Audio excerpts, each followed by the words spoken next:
তখন ক্লাস 11-এ পড়ি। আমি ছিলাম মনিটর। ক্লাসকে চুপ করানো আমার দায়িত্ব।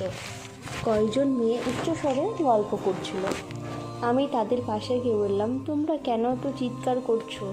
মেয়েগুলি আমাদের স্কুলে ছিল না, তারা অন্য স্কুল থেকে মাধ্যমিক দেওয়ার পর ভর্তি হয়েছে। স্কুলটি প্রধানত ছিল গার্লস হাই স্কুল। তারা আমার উত্তরে চিল্লিয়ে বলল, তোর মতো নাকি যে সবসময় কুকুরের মতো মুখ বের করে ভ্যাবাই। তার কথায় আমি অনেক কষ্ট পেলাম, কারণ ক্লাসের প্রত্যেকটি মেয়ে আমাকে খুব ভালোবাসে। কয়েকদিন পর মেয়েটা আমার কাছে এসে বলল, তুমি কি আমার কথা অনেক কষ্ট পেয়েছো, তাই না? আমি খুবই দুঃখিত তোমার সাথে ওরকম ব্যবহার করার জন্য।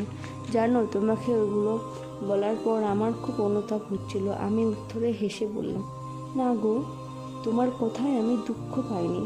পেলে তোমার নামে ম্যামের কাছে নালিশ করতাম, আর আমি যদি নালিশ করতাম তাহলে তুমি উল্টে আমার উপর রেগে যেতে এবং খুব গালিগালা করতে।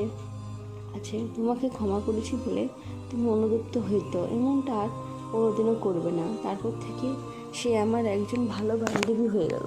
সেরকম মহান আল্লাহ তাআলা কোরআনে বলেছেন যে খারাপ কাজ করে, জেনা করে, তার একমাত্র স্থান জাহান্নামে।